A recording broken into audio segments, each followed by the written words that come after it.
Hello everyone, welcome back to Law Vita. My name is Aradhya. I hope all of you are doing well. आज हम लोग human rights law का एक बहुत बहुत important act cover करेंगे.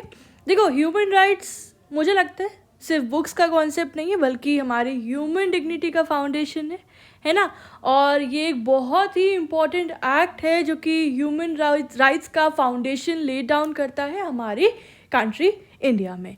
ठीक है, तो ये एक्ट चाहे यूजीसी नेट लॉ का एग्जामिनेशन हो, चाहे आपके एलएलबी एलएलएम में अगर ह्यूमन राइट्स लॉ का सब्जेक्ट आ रहा है आपके सेमेस्टर एग्जामिनेशन में, या समटाइम्स किसी और कॉम्पिटिटिव एग्ज़ाम में भी आता है, तो वहाँ पर ये आपके लिए यूज़फुल रहता है. तो मैं आप लोगों को एक क्रिस्प मैनर में, ताकि जैसे अगर लास्ट टाइम पे भी अगर आप ये वीडियो देख के इस एक्ट को तैयार करते हो तो आपको पूरा क्लियर हो जाएगा. तो ऐसे हम पढ़ेंगे और लास्ट में इससे रिलेटेड, इस पे बेस्ड इंपॉर्टेंट एमसीक्यूज़ भी हम कवर करेंगे, जिसमें आप जज कर सकते हो कि आपको ये एक्ट कितना समझ आया. ठीक है, तो शुरुआत करें चैप्टर नंबर 1 से. तो चैप्टर नंबर 1 जो है वो प्रिलिमिनरी चैप्टर है, जो कि सेक्शन 1 और 2 कंप्राइज करता है. सेक्शन 1 इंट्रोडक्शन बताता है कि इस एक्ट का टाइटल क्या है, नाम क्या है, ये कहाँ पर एक्सटेंड करता है, ठीक है, कहाँ पर ये लागू होता है और ये कब इन्फोर्समेंट में आया. तो देखो, इसका नाम है the protection of human rights act 1993. पहली चीज़, ये होल ऑफ इंडिया, पूरे इंडिया पर, उसकी इंटायर टेरिटरी पर ये एक्सटेंडेड रहता है, सब पर ये लागू होता है. एंड तीसरी चीज़, ये इन्फोर्समेंट में आया 28 सितंबर 1993 से. माय डियर फ्रेंड्स, ये डेट प्लीज़ याद रखना. लॉट ऑफ टाइम अगर मैं यूजीसी नेट एग्जाम की बात करूँ तो स्टेटमेंट में भी आ सकता है कि स्टेटमेंट 1 इज दिस, कि this act came into force on this date. तो अगर आपको पता है तो आप उसको इजीली आंसर कर सकते हो. तो डेट क्या है? 28 सितंबर 1993. चलिए, अब सेक्शन 2 बात करता है कुछ इंपॉर्टेंट डेफिनेशंस की. हमने यहाँ पे मेजर इंपॉर्टेंट डेफिनेशंस ली है. सबसे इंपॉर्टेंट आती है ह्यूमन राइट्स की. तो यहाँ पे बताया गया है, as per this act human rights का मतलब है वो rights which are related to life, which are related to liberty, which are related to equality and which are related to dignity of an individual. जो एक व्यक्ति के जीवन, उसकी लिबर्टी, उसकी इक्वलिटी, उसकी डिग्निटी से जुड़े हुए राइट्स होते हैं, जो या तो हमारे जो लॉ ऑफ द लैंड है, जो हमारे भारत का संविधान है, वो गारंटी करता है, या फिर अगर कोई ऐसा राइट जो कॉन्स्टिट्यूशन में प्रोवाइडेड नहीं है बट किसी इंटरनेशनल कोविनेंट में दिया गया है, ठीक है, वो राइट भी ह्यूमन राइट कहलाता है और जो इंडियन कोर्ट्स द्वारा इन्फोर्स किया जा सकता है, which is enforceable by Indian court. Such right is known as human right. ये डेफिनेशन याद रखना. ठीक है, कई बार क्या होता है, जैसे ह्यूमन राइट्स का जो कंसेप्ट है वो अलग अलग जूरिस्ट ने भी एक्सप्लेन किया है, वो हम ह्यूमन राइट्स के इंट्रोडक्टरी लेक्चर में जानते हैं. तो हमें दिया जाएगा, फॉर एग्जांपल यही एज इट इज स्टेटमेंट दी गई है दैट यही जो यहाँ mention that rights relating to life, liberty, equality, और फिर बोलेंगे कि ये जो डेफिनेशन है ये कहाँ प्रोवाइडेड है. तो आपको पता है कि अगर ये section 2 of protection of human rights act है तो आप इजिली इसको आंसर कर सकते हैं. ठीक है, चलिए, नेक्स्ट डेफिनेशन है इंटरनेशनल कोविनेंट की. तो एक्ट स्पेसिफिकली 2 कोविनेंट्स मेंशन करता है, ये बात याद रखना, कई बार क्वेश्चन में पूछ लेते हैं. तो ये एक्ट मेंशन करता है पहला ICCPR को, international covenant on civil and political rights of 1966, और दूसरा है ICESCR, international covenant on economic, social and cultural rights of 1966. ठीक है, जब हम ह्यूमन राइट्स पढ़ते हैं, इंटरनेशनल कंटेक्स्ट में पढ़ते हैं, तो हमें इन दोनों कोविनेंट्स को भी पढ़ना होता है. मैं इनके ऊपर भी सेपरेटली लेक्चर लेके आऊँगी कि इनमें से आपको क्या क्या पढ़ना है और सवाल कैसे बन सकता है. फिलहाल आप याद रखना कि इस एक्ट में इन 2 कोविनेंट्स का नाम लिया गया है. ठीक है, तो ये है इंटरनेशनल कोविनेंट, और इसमें ये बोला गया कि अगर गवर्नमेंट चाहे तो किसी और यूनाइटेड नेशंस कोविनेंट को भी नोटिफाई कर सकती है as an international covenant. Right, उसके अलावा है फिर कमीशन यहाँ पे है सेंट्रल लेवल पे नेशनल ह्यूमन राइट्स कमीशन, जिसका कॉम्पोजिशन अभी हम आगे देखेंगे.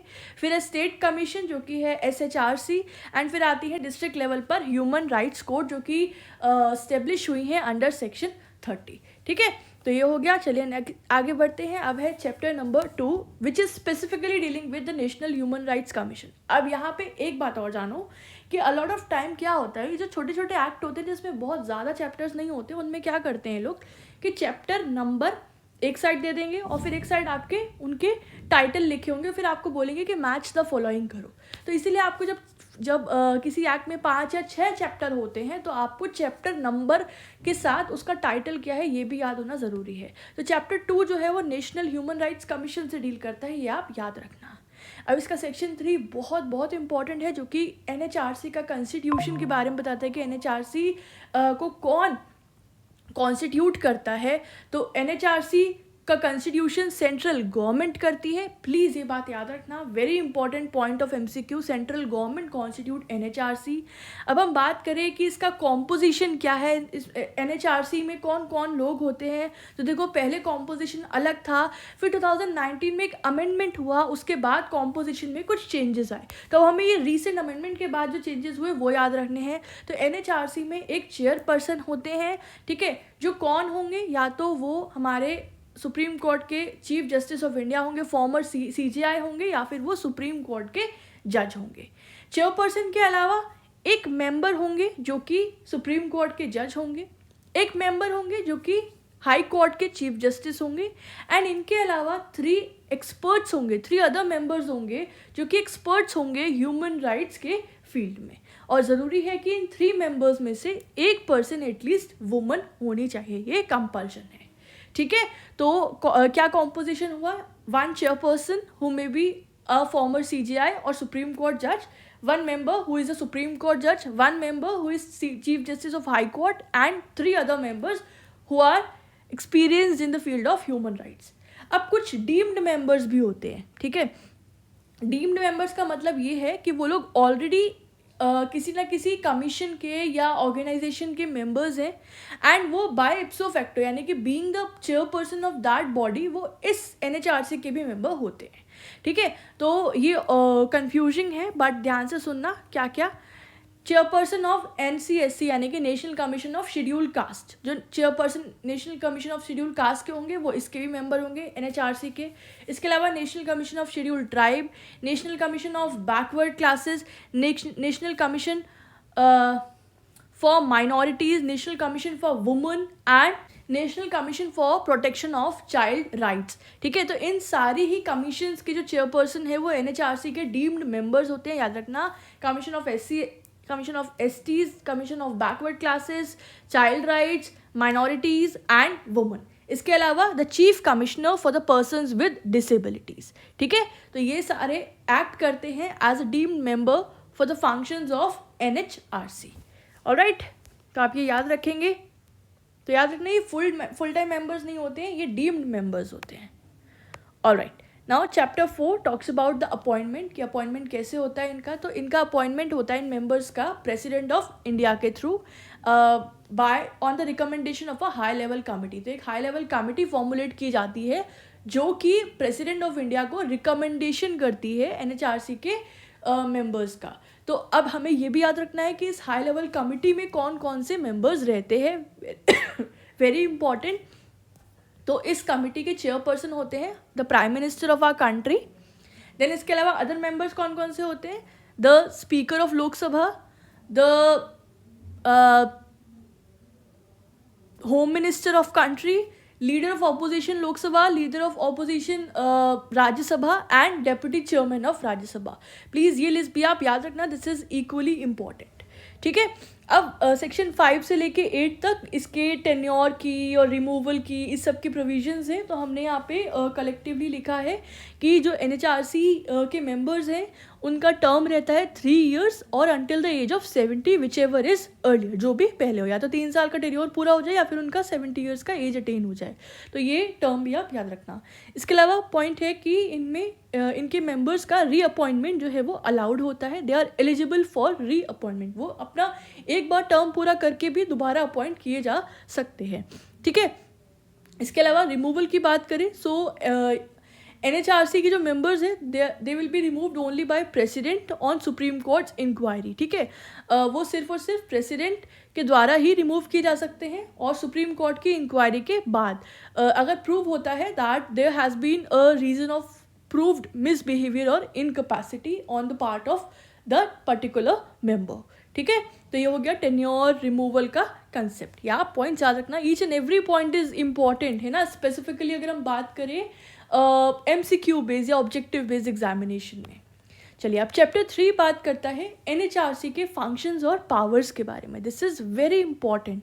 Section 12 is very important which talks about the key functions. तो याद रखो सेक्शन 3 में एनएचआरसी फॉर्मुलेट हुई है, 4 में एनएचआरसी का अपॉइंटमेंट का प्रोसीजर बताया है, एंड 12 में हम एनएचआरसी के फंक्शंस डिस्कस कर रहे हैं.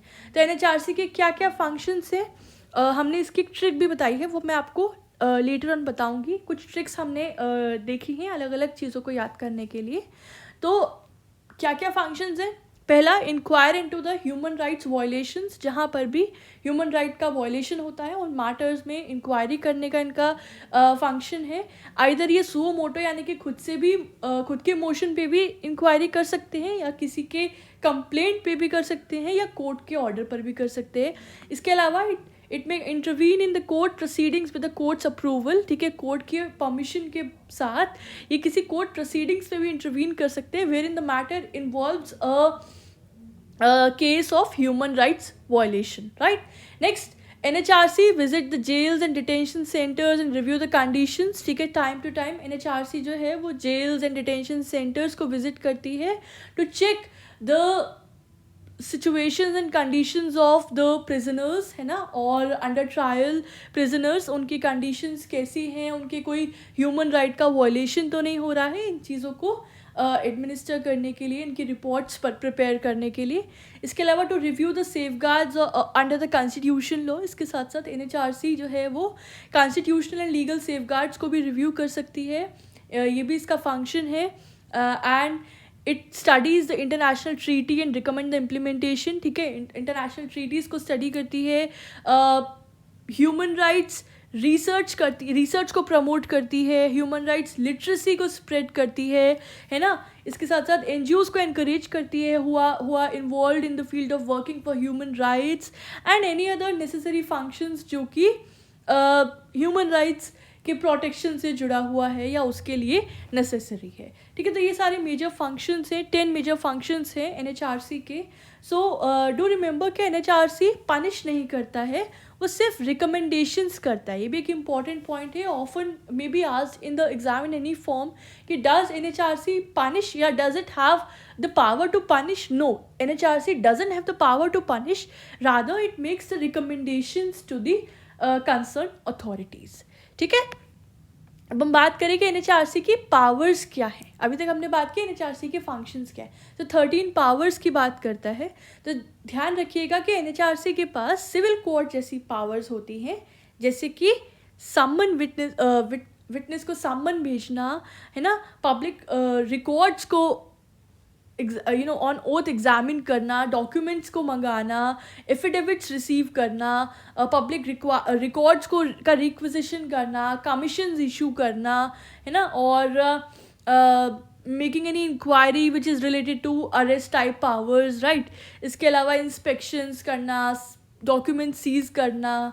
सो it has a same civil court status for the IPC purposes. IPC यानी कि our old law of crimes, Indian penal code. ठीक है, तो ये मेजर सारी सिविल कोड की जो पावर्स होती हैं वो NHRC को प्रोवाइड की गई है विद इन सेक्शन 13. राइट. चलिए 14 to 16 जो है वो इन्वेस्टिगेशन वगैरह के बारे में बात करता है कि NHRC जो है वो सेंट्रल और स्टेट गवर्नमेंट एजेंसीज़ की हेल्प ले सकता है wherever required. So it may use the central और स्टेट इन्वेस्टिगेटिव एजेंसीज. ठीक है, एंड ये एक्ट बताता है दैट जो भी स्टेटमेंट्स NHRC को दिए जाते हैं वो विटनेस के अगेंस्ट यूज़ नहीं होंगे. ठीक है, this is for the protection of the witnesses. ये पॉइंट भी आप याद रखना. इसके अलावा अगर किसी की रेपुटेशन अफेक्ट हो रही है then in that case the opportunity of hearing is mandatory. ठीक है, वहाँ ऐसे मामले में opportunity of being heard is very important. ठीक है, wherever if any person's reputation is being affected in the matter. तो ये सारे पॉइंटर्स आप याद रखना. चलिए अब चैप्टर नंबर 4 आता है which talks about the inquiry procedure.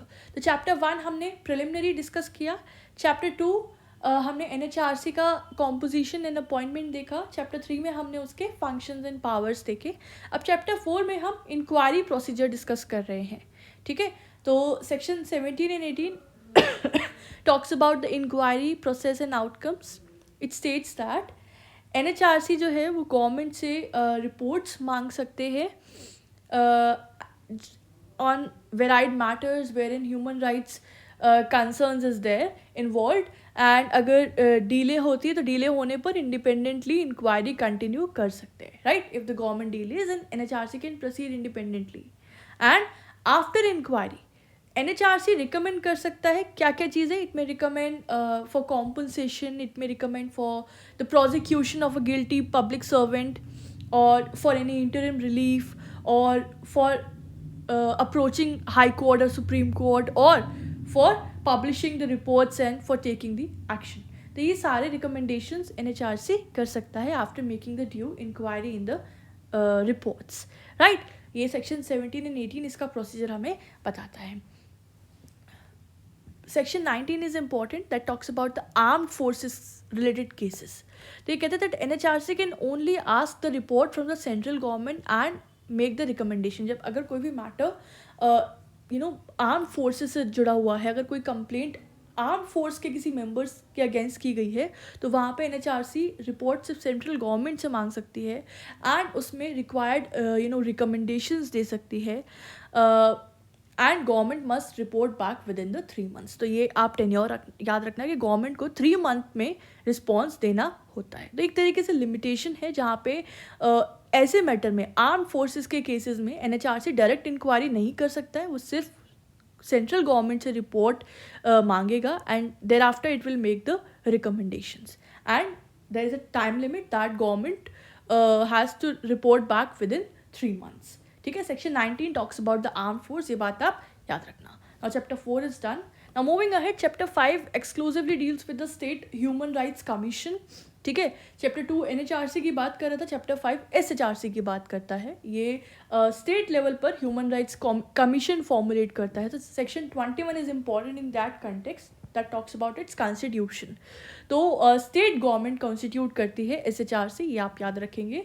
बात करें इसके कॉम्पोजिशन की, तो इसके कॉम्पोजिशन में क्या क्या है. एक चेयरपर्सन होते हैं जो कि या तो हाई कोर्ट के फॉर्मर चीफ जस्टिस हैं या फिर जज हैं हाई कोर्ट के. इसके अलावा there is 1 judicial member who is either a high court जज और अ डिस्ट्रिक्ट जज who has 7 years of experience. ठीक है. या तो वो रिटायर्ड CJ हैं या फिर वो डिस्ट्रिक्ट जज हैं who is having a 7 years of experience. इसके अलावा there is 1 other member who is an expert in the human right matters. ठीक है. तो 3 members हैं in total in the composition of SHRC. बात करें इसके अपॉइंटमेंट कमिटी की, तो अपॉइंटमेंट कमिटी में there is a chief minister who will be the chairperson. जैसे वहाँ पे प्राइम मिनिस्टर थे NHRC की उसमें अपॉइंटमेंट कमिटी में. इसके अलावा there is speaker of legislative assembly, there is home minister, state home minister and the leader of opposition of legislative assembly. Yes, this is the appointment committee. Please do remember this. इसके बाद section 29 is important which states that SHRC को NHRC के almost सारे powers मिलते हैं with the necessary modifications, right. तो similar powers रहते हैं. So that's what provided in section number 29. चलिए, chapter 6 talks about the human right courts. 2 important section है, याद रखेंगे, सेक्शन 30 एंड 31. तो 30 में क्या बोला है, that state government along with the Chief Justice of High Court may notify a court of session as a human rights court. ठीक है. तो याद रखना यहाँ पे 2 लोग का रोल हो रहा है, स्टेट गवर्नमेंट का and chief justice of that concern state के हाई कोर्ट का. सो वो नोटिफाई करते हैं एक डिस्ट्रिक्ट के कोर्ट ऑफ सेशन को कि वो it will work as a human rights court. ठीक है. कोर्ट ऑफ सेशन को ह्यूमन राइट्स कोर्ट नोटिफाई करते हैं. पर्पस क्या है, पर्पस यही है कि जो भी ह्यूमन राइट वायलेशन के मैटर्स हैं उनमें स्पीडी ट्रायल प्रदान किया जाए, राइट. एंड सेक्शन 31 स्टेट्स की ह्यूमन राइट कोर्ट्स के पर्पस के लिए state government must appoint a special public prosecutor, and उसके लिए ज़रूरी है that the prosecutor must have a minimum 7 years of practice experience. ठीक है. तो ये आप याद रखना, appointment of a special public prosecutor and experience of 7+ years is required. ठीक है. That's it. So chapter 2 was dealing with NHRC, chapter 5 is dealing with SHRC, and chapter 6 is dealing with the Human Rights Court. Now chapter 7 miscellaneous है, chapter 7 और 8. chapter 7 finance and audit के बारे में बात करता है. व्हाट डज इट से, let me सी, हाँ 32 से 35 है फाइनेंस एंड ऑडिट, जिसमें बोलते हैं कि सेंट्रल गवर्नमेंट जो है वो एनएचआरसी को ग्रांट प्रोवाइड करते हैं, स्टेट गवर्नमेंट जो है वो एसएचआरसी को ग्रांट प्रोवाइड करते हैं for the functioning of the concern commissions, and ये जो अकाउंट्स होते हैं इन कमीशंस के, दे आर ऑडिटेड बाय कैट. ठीक है, ये पॉइंट आप याद रखना, दिस में भी आज इन एनी एमसीक्यू फॉर्म, कि जो कंट्रोलर एंड ऑडिटर जनरल है, he audits the accounts of this commissions. ठीक है, then comes the miscellaneous part, chapter 8, 36, 37, 30, 39 देख लेते हैं इनको. 36 टॉक्स अबाउट कि अगर कोई मैटर है, कोई केस है जिसमें 1 साल का डिले हो गया है, मतलब 1 साल पास हो गया है उस मैटर को, then NHRC can not inquire after 1 year from the date of the alleged violation. ठीक है, 1 साल के बाद इंक्वायरी नहीं होगी. राइट, 1 साल अगर पास हो गया है उस अलेज्ड वायलेशन को, now this is a limitation upon the working और फंक्शनिंग ऑफ द एनएचआरसी और एसएचआरसी. ऑल्सो अगर मैटर किसी और कमीशन या कोर्ट में पेंडिंग है, there also NHRC will not intervene. ठीक है, it will not inquire if the matter is already before another commission. 36 ये कहता है. दोनों ही पॉइंट्स इंपॉर्टेंट है, याद रखना. 37 क्या कह रहा है? 37 कह रहा है दैट गवर्नमेंट में constitute SITs, special investigation teams, wherever required. तो 37 इसकी बात करता है, ये आप याद रखना. नाउ 38 स्टेट्स की अगर कोई भी एक्शन यहाँ पे किसी भी अथॉरिटी या किसी भी पोजिशनल पर्सन के द्वारा गुड फेथ में किया गया है, so that will be protected. ठीक है, good faith actions will be protected. And the last 39 talks about कि जो भी मेंबर्स एंड ऑफिसर्स इसमें अपॉइंट किए जा रहे हैं, they will be considered as public servants. वो पब्लिक सर्वेंट्स डीम्ड किए जाएंगे as per section 21 of IPC, जो भी अब न्यू प्रोविजन है बीएनएस का, उसके तहत. Right, so with this we are done with all the major provisions of the Protection of Human Rights Act. I tried my best कि हम जितना जल्दी एंड जितना easy लैंग्वेज में समझ सकें. अब कुछ लोग को ये लगेगा कि हमें डिटेल में पढ़ना चाहिए था, आई नो ऐसे कमेंट्स आएंगे, बट हम लोग इस शुरुआत में क्या बोला, हम ये रिविज़न सेशन ले रहे हैं ना. जब अगर आपका एग्ज़ाम 2 दिन बाद है, बहुत सारा सिलेबस है और आपको क्विकली कवर करना है, एंड मैं तो ये कहूँगी क्विकली भी नहीं, अगर तुम्हारा ऑब्जेक्टिव बेस्ड एग्जाम है, यूजीसी नेट है, जुडिशरी है, और अगर तुम्हें लगता है कि तुम बस ये 10 मिनट में एक्ट कवर कर सकते हो या 20 मिनट में कर सकते हो, तो आप इस वीडियो के थ्रू वो कर लो. ये ऑब्जेक्टिव है इसका. हमने यहाँ पे सारे इंपॉर्टेंट पॉइंट्स कवर किया. अब तुम बेयरेक्ट से पढ़ना और कोई भी इंपॉर्टेंट पॉइंट मिस हो तो मुझे कमेंट सेक्शन में लिखना. ठीक है, चलो ये कुछ मेमोरी हैक्स हैं. जैसे क्या क्या लिखा है इन्होंने कि एनएचआरसी का कॉम्पोजिशन क्या है, CJ, the CJ of CGI of supreme court and CJ of high court, supreme court जज एंड 3 एक्सपर्ट्स. ठीक है, इस तरह से याद कर लेना. Then there is a trick for functions also, you can pause and see here. Then there is mnemonic for the powers of NHRC also. चलो हम लोग जल्दी से आगे बढ़ते हैं. Let's move on to the MCQs part. ठीक है, शुरुआत करें. ऐसे लिखते हैं. तो पहला है protection of human rights act came into force on, हमने पढ़ा था 28 सितंबर 1993. B is the right answer. Next question, human rights under the act include rights related to what, तो इसका ऑप्शन है C, life, liberty, equality and dignity. Then which 2 international covenants are mention in the act, हमने पढ़ा था, this is ICCPR and ICESCR. B is the right answer. The next, chairperson of NHRC is what, कौन होते हैं chairperson, so he is either retired CJI और supreme court जज. Then NHRC consists of how many expert members? 3 at least, and जिसमें at least 1 should be a woman. Okay. Who appoints NHRC chairperson and members? The President of India. Then the chairpersons of NSC, NCSC, NCST and NNN are who? They are the deemed members for the limited function. So B is the right answer. Then tenure क्या होता है? याद है? 3 years or 70 years of age. B is the right answer. Then NHRC chairperson can be removed by whom? By the president after Supreme Court's inquiry. C is the right answer. Okay, very easy. अब जब हमने act पढ़ लिया ना, तो मतलब ऐसा लग रहा है कि हलवा लग रहे हैं ये क्वेश्चन, मतलब ऐसे हो रहे हैं, जिस दिन ऐसे हो रहे हैं, चुटकी बजाते हो. चुटकी की आवाज आ रही है तुमको? Okay, 10th question. NHRC members are considered as the public servants, है ना, लास्ट सेक्शन में पढ़ा था हमने. Okay, which is not a function of NHRC. Inquiry into human right violations, yes. Visit the jails, yes. Punish the offenders. No and the promote the human right literacy. Yes, देखो punish नहीं करते offenders को directly, ये हमने पढ़ा था. तो C is the right answer here, that it is not a function of NHRC. Okay, next NHRC can intervene in NHRC can intervene in proceedings which are pending in any court with the court's approval. C is the right answer. NHRC may review what? It may review the constitutional safeguard, it may review the legal safeguard. ये भी इसका function था, तो B is the right answer. NHRC is a power which are equivalent to the civil court. ठीक है. NHRC may not what? क्या नहीं कर सकता है? It may summon the witness, yes. It may requisition for the public record, yes. It may issue a binding arrest warrant. नहीं भाई, summon भेज सकता है पर arrest warrant तो नहीं issue कर सकता है. इसके अलावा it may receive affidavit, yes. So C is the right answer here, that ये C वाला काम ये नहीं कर सकता है, ये पावर अभी नहीं मिली है. Okay, after inquiry, NHRC may recommend what? So it may recommend the compensation, yes. It may recommend the prosecution, yes. It may recommend the interim relief, yes. So D is the right answer. Next, what is the time limit for the central government to respond to NHRC in the armed force cases? हाँ जी, क्या था? 3 months का था ना, so 3 months is 90 days. C is the right answer. Now, SHRC के chairperson कौन होते हैं? So he is either the retired CJ of High Court or a High Court judge. So B is the right answer. Next, appointment committee includes the governor, the CM, the High Court CJ, the chief secretary. तो इसमें तो एक ही सही है, the CM as a chairperson. So B is the right answer.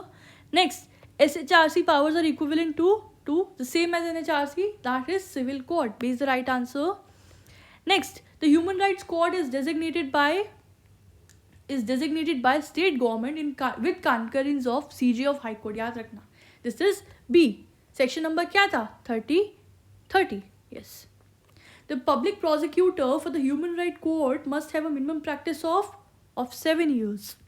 This was in section 31. Then NHRC or SHRC cannot inquire into violations after 1 year. Then NHRC cannot inquire if the matter is before NCW, FIR has been filed, case is pending before court. Yes, if a case is pending before a court or a commission, then NHRC cannot inquire. So C is the right answer.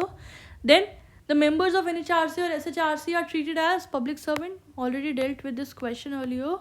The last question is, the protection of actions taken in good faith is granted under section 38. Okay, the last second section, I think. Yes. Let me check. Was it the last second? Yes, it was the last second here. Okay, so with this we are done with the entire concept जो मुझे आज cover करना था, कि पूरा आपको ये act मैं ईजी तरीके से और जल्दी से कवर करा दूँ और साथ में प्रैक्टिस MCQs भी हो जाएं.